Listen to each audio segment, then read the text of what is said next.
Hello, you're listening to Questboard, a podcast where we make up random side quests. My name is Brandon. And I'm Tiffany. Just so you know, we are not professional writers in any way, shape, or form. At least we don't claim to be. We just really like tabletop RPGs, and we do this for fun. That's right. Hey, Tiff. What's up? We're getting older. Don't remind me. I fully accepted this. I was playing a board game last night, and the rule was oldest person goes first, and everyone looked at me. Well, you need to accept it.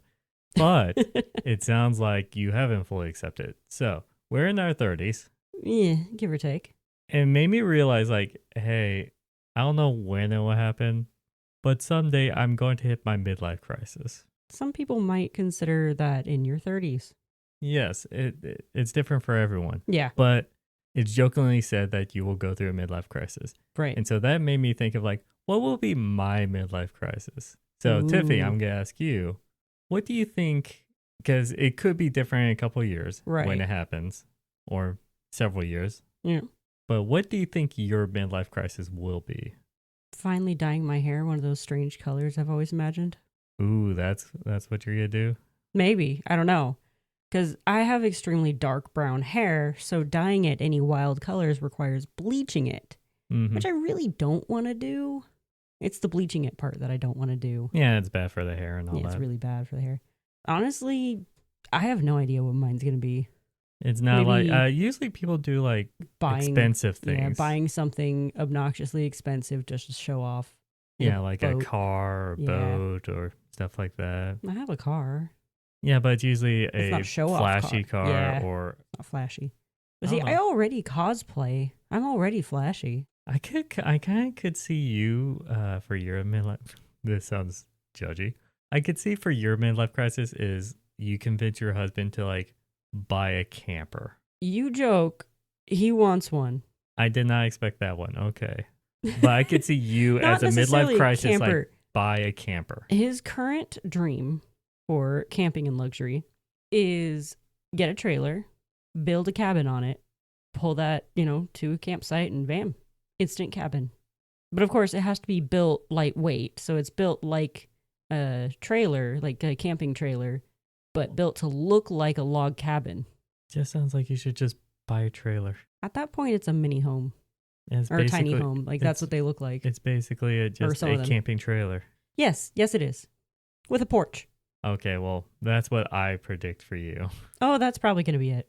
The small amount of time I was thinking about what possibly would be my midlife crisis, I feel like I would probably get into those snobby whiskey kits. Oh, where it's there's that glass and you do the smoke vapor infused with I would buy a bunch of that, I feel like. And then I get into really the fancy mixed drink stuff. Fancy mixed drinks, cocktail kind of midlife crisis. I mean, I got a friend that's kind of into that, so that's not really midlife crisis. That's just niche. Well, to be fair, buying a sporty car is not a midlife crisis for a lot of people because they just buy that, but it's associated with it if you're older. Understandable. Same with dyeing your hair. It's not necessarily a midlife crisis, but it's the act of I want to do something or spend a bunch of money because I realize I'm getting older and I won't be able to do this, or you try and prove that you're still young by doing it. Right. And yeah. I don't know why I suddenly thought about that, but... Yeah, no, I can understand that. Because we're not young, but we're not old. Mostly. See, that's the start of the midlife crisis talk right there. It's the slippery slope. I'm on it. We're gonna talk about you buying a camper soon. I want a camper. I just want to get something small enough that our SUV can pull it, which would be 1,000 pounds and under. So it's not going to be much, but it'd be something. You could buy one of those that's it's compact and then it's like a pop-up tent where it's a triangle. Yeah, tent trailer. Yeah, those. Yeah. Yeah, you could do one of those. Well, the point of it would be to not be in a tent anymore, and that's essentially just a tent on wheels. But it's so much easier to set up. Have you seen our tent? It's been a while. I can't remember. It's the kind you pull out of the thing and it just sets itself up by going pop. But it's not sleeping on the ground. We have cots. Okay, fine. But yeah, no, a tent trailer is nice. It has a table. Yeah. I've actually stayed in one before. Pretty snazzy. Growing up, my family had trailer camper and then an RV. We had the camper that sits on the back of a truck. Oh yeah, like in the one bed of of those. the truck. That's what I Those grew are up with nice. mostly. And then my parents got a bigger truck, so then they got a trailer, which was pretty nice. Yeah. But the camper was fun. When I was finally old enough to sleep in the top bunk, because my sister got too big for the top bunk, I fell out of it in the middle of the night. I just all of a sudden woke up on the floor and I'm like, huh. I just rolled over and went back to sleep. That's when Dad installed a rail. I feel like it should have been there in the first place, but who cares about Right? safety standards? What's safety? Not And- back in the 90s. Anyways, I don't know what the age of our listeners are, but if you've gone through a midlife crisis, what did you buy? Or what did you get into? If not, what do you think yours will be? I don't know. Also, what kind of camper did you have growing up? Or how'd you go camping? Did you go tent camping? I like camping stories. Well, to be fair, most of I assume, our audience are a bunch of nerds. We don't go outside and touch grass. But camping's a really fun place to go play some D&D. That's going outside and touching grass, though. Grass is nice. No, it's not. It's soft. It's overrated. I might be allergic to it now, but it was fun back then. Anyways, let us know. This episode, we're going to actually do our podcast. We're doing a party starter based off of the title. Let's start that party. Reminder. Maybe start it Oh. on a camping trip. I don't know. Tie in. There we Boom. go. I'm Reminder so to good. future self. These guys are level 1. I have to End of constantly remind reminder. you of that. Yeah, no, that's why I'm sending a reminder to my future self. Like, these guys are only level 1. Don't throw bugbears at them or something. Bugbears are challenging 2 or 3. It was the first thing that came to mind, honestly. I now regret that decision. I should have said dragon. Don't throw a lich at them. Yeah. There you go. Maybe a really weak lich? Beholder, Yeah. Spectre. Spectator? I can't remember. Taters. Anyways, you have dice. I have dice. Roll them. Okay. 100. Have we done 100 on the party starter list? At least I'm guessing that all zeros means 100. Yes, it Okay. means 100. There's no 0 on a D100. We have not done 100. Woo! So, one of the players is a very powerful noble prince. Wow, I don't want that. Because that creates a dynamic. Or you could just have it be an NPC. Well, one of the players is a very powerful noble prince who has hired the other characters to guard him as he makes a hunting trip. The hunting trip will be ambushed by a cult that needs the prince's blood for a demon ritual. We Nice. could change it up to be an NPC. Yeah. Let's just say, Because I'm not a big fan of like when yeah, telling the players what one of them has to be. that or the dynamic. Yeah. Because it's just like I like it when the players naturally choose or like associate a leader based off of Right. the characters and all that stuff instead of you're automatically in charge and everyone in character needs to actually follow what you say Right. Yeah, because you're a prince, you're their employer and all that stuff. Yeah. It Let creates too them much of a power dynamic. figure out who's kind of the face of the group and stuff. Yeah. So we're twisting this a little bit and say NPC hiring the party. Unless one of your players actually wants to play the noble and the rest of them are okay with this scenario. Like, you only explain to them that you're starting out as the bodyguards of Yeah. insert player's name here. As long as they're okay with it, I'm fine with it. Yeah. I'm just naturally me. I don't want to create that situation. Yeah, you don't want to railroad them into roles, basically. No, again, like I said, it's not the railroading into a prince part. It's the one person, it's now above the others. Yeah. Socially, economically, everything within game. Well, see, this could also lead to a point where, like, since this noble is being hunted, they need to go on the run. So therefore, he now needs to act like common everyday peasant. So then it turns into them showing him how to act like a peasant and not lording it over them all the time. So just But this could becoming a still work. normal guy. This could still work as that's the NPC. True. That it works both ways. So if your players want to do it that way, they can. If not, NPC. Who could possibly get killed off and no one would care because who cares about royalty? Well, this could very much lead to the entire campaign theme. Oh yeah. Is the entire time is just the entire campaign being protect the noble prince while basically try and solve this case and make sure that the cult is destroyed. That's obviously the ultimate goal. Yeah. And then the prince is now safe, so then you could campaign's over. Yeah. Well, not that you could just move on to other things. Campaign arc. Noted.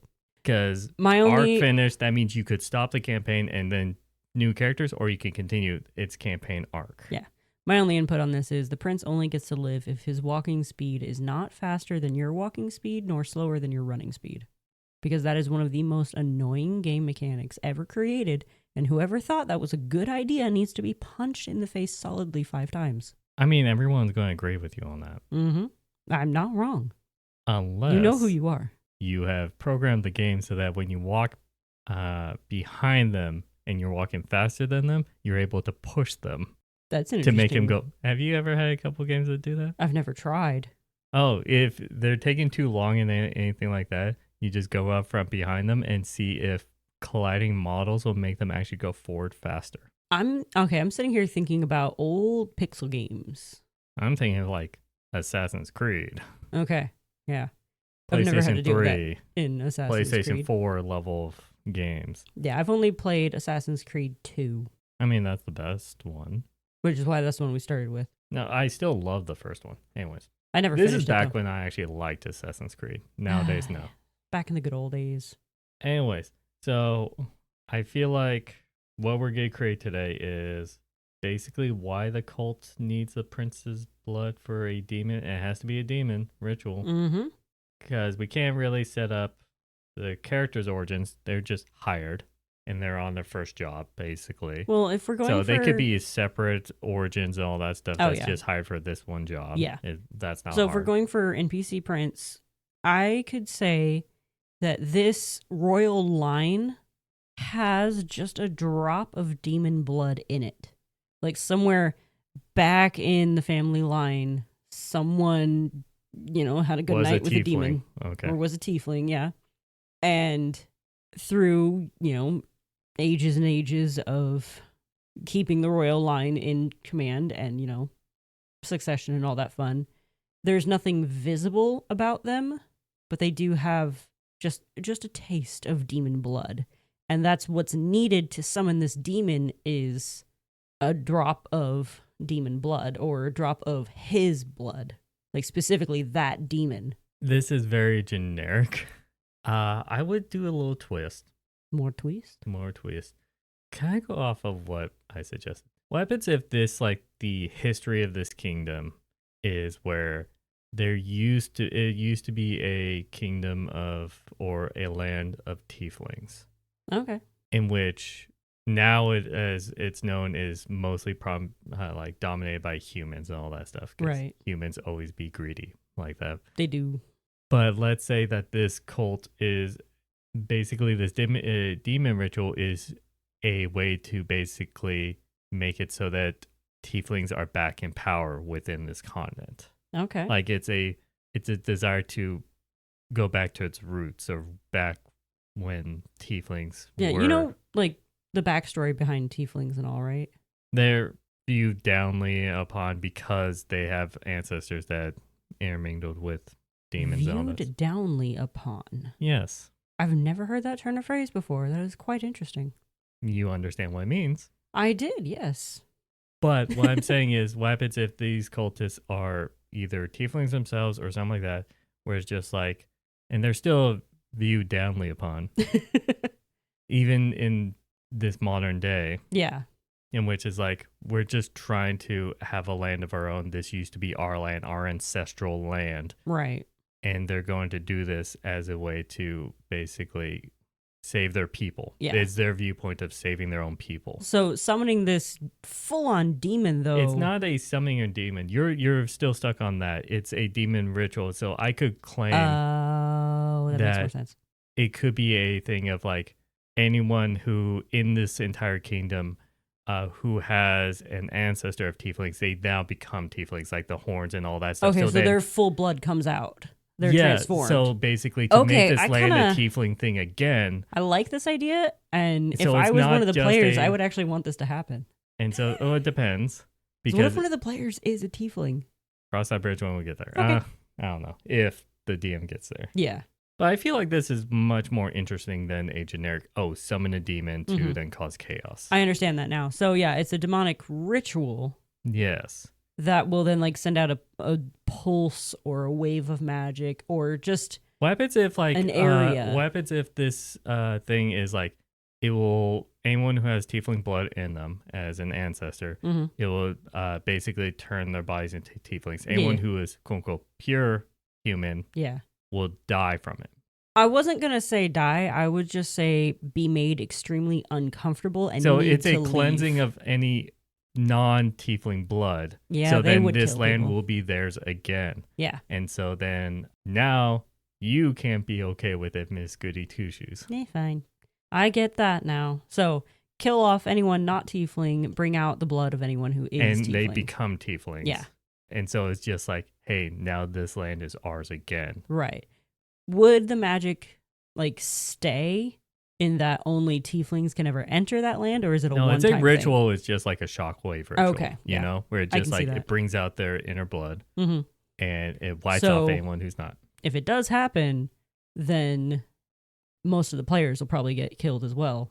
Yeah, and that's good enough motivation. And if they fail, that is a good like closing way to closing end to the campaign. It's just like, well, everyone died. Start up a new campaign in which like that happened, or and now this only thing the tiefling players survived, and they're like, "Oh man, this sucks." They're like, "Well, now what?" Yeah, just look at like, brother. I mean, the prince would probably survive, considering he's probably part tiefling as well. No, he will become physically a tiefling, and he will survive. The royal family will survive. Well, actually, the real question is, how much blood do they need?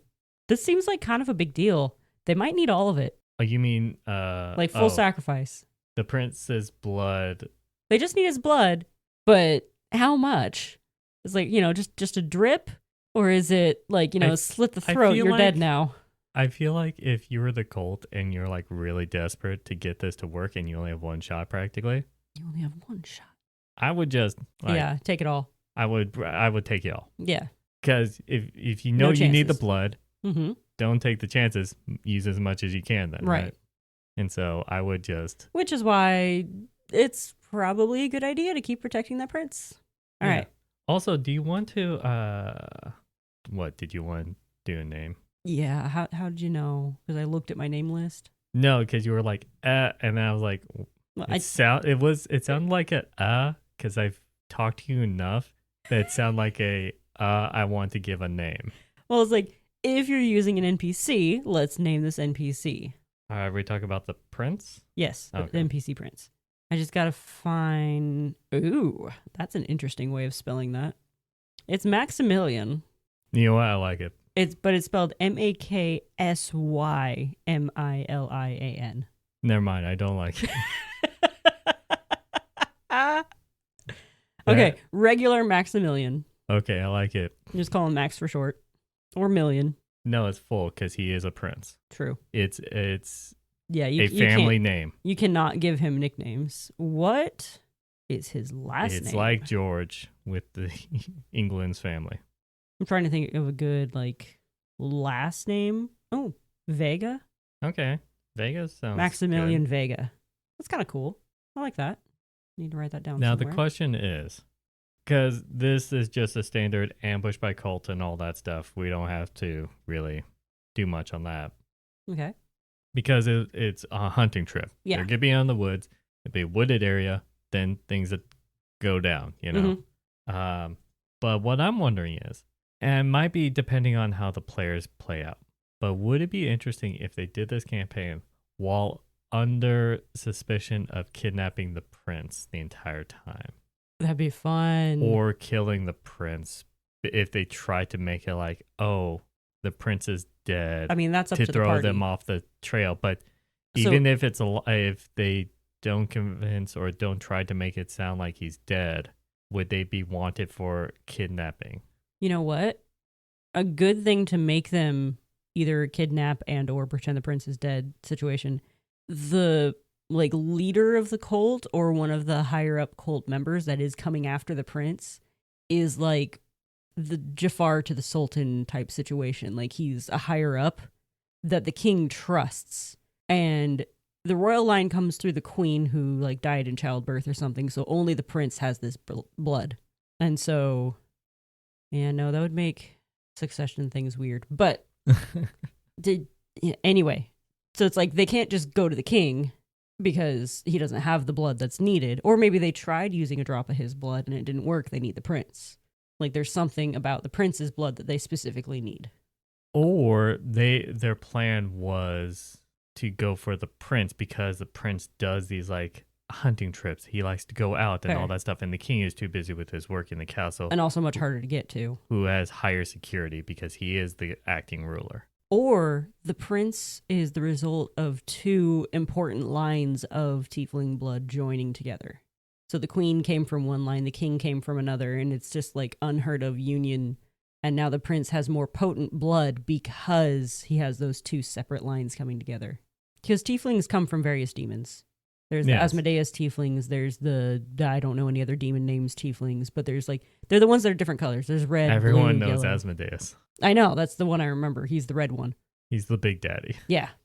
Azazel. That's the blue one. I have no idea. I've never actually looked into tieflings. I've played one. But, okay, so we could say because the prince likes to go on outings and this and that. It's a prime time to snatch him. It's much easier to snatch him to then use his blood for the ritual compared to his father. Right. Okay. Is there anything else to add then? Not really. It'd be kind of fun to listen to, like what happens to a party if they kidnap the prince and then they're getting hunted because they kidnapped the prince.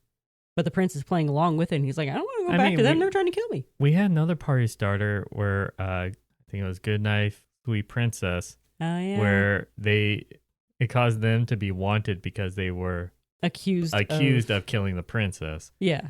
So he turned up later and was just like, I'm fine, guys. And so instead of finding the murderer of the princess, this one is finding the cult who tried to murder the prince, which is similar, but at least this one has a unique backstory compared to that one. Right. I want to say, due to the fact that he has a little bit of tiefling blood, the prince probably has like little horns or something like that. I feel like it's so dominantly human that it has no sign. Just absolutely nothing whatsoever. Not even like a cool eye color. Most people in this kingdom who has the smallest amount, like they don't even know that kind of thing. And that's so it's like... So anyone who shows anything is discriminated against? Yeah, if we have the whole situation where tieflings are discriminated against, this is what pushed the cult to be like, we want fellow tieflings to be safe and all that stuff. We need to return back sense. to and of course they're all visibly tieflings. Yes, the people in the cult or people who have blood in them to know that the ritual will keep them safe or won't kill them. Like sympathizers and stuff. Sympathizers, or like believe that they have like a grandmother or like a family member who is a tiefling or shows tiefling qualities, who's very close to them. They might even have a way to tell, like some sort of test they can perform to be like, yes, you have the blood. You can be one of us. I think it's more, hey, if you're actually, they view themselves as the good people. Yeah, they do. So it's like, if you're sympathetic to our cause, you're willing to help this. True. I feel like they're going to be like that, where they could view themselves as good people because they're just trying to protect fellow tieflings. Yeah, I can understand with this oppressive thing. Unfortunately. But not their actions, obviously. That's what makes a good villain. It is, yeah. Is how can they perceive themselves to be good? Yeah. They think they're doing the right thing. Because everyone believes that they're doing the right thing. Mm-hmm. Even though some people would disagree. Some people go about it the wrong way. Anyways, so I guess that is it. You want to do a good old recap? Sure, you want a recap? So, back in ye olden days... No, I'm joking. Less of a recap. Everyone in this country has some amount of tiefling blood, but there have been a lot of humans coming in. Not everyone. Too far back? That's what I'm saying. There have been a lot of humans coming in, so it's really washed out a lot of the tiefling blood, and now it's predominantly humans. I was getting there. This cult wants to get rid of all of the humans and bring back the tiefling blood, so they want this ritual, and they need the prince's blood for it. So they've decided, hey, let's kidnap the prince and use his blood for this ritual while he's out on this hunting trip. Unbeknownst to them, he's got I'm missing a word here. A nice party of adventurers protecting him on this trip. Hired guards hired guards, mercenaries. who has plot armor of player characters. Yeah. And so whatever happens from there is up to the party. Mm-hmm. That's it. That's all I got. Okay. Well, if you start your campaign with this, do let us know how the party handled these things. What was their plan? All that stuff. Give us just up-to-date stuff about it, because we always like to hear about people's campaigns. Oh, yeah. Let us know down in the comments of this YouTube video, on X at QuestBoardPod, or on Blue Sky at QuestBoard. If you got a posting of your own that you want us to make a quest out of that's for our regular stuff. Or a party starter. Or, yeah, if you have a party starter scenario, let us know. If you're listening to this on YouTube, you could subscribe to us for more videos and all that stuff. Give us a like, all that. If you're listening to us and we do have our stuff on standard podcasting platforms. All over the place. You could rate us on like Spotify or iTunes. Podbean. Or Podbean or anything like that. But you could rate us, give us 5 stars. It does help us, all that stuff. And we would greatly appreciate that. Yep. I think with all of that, I wish you all good night. And happy questing.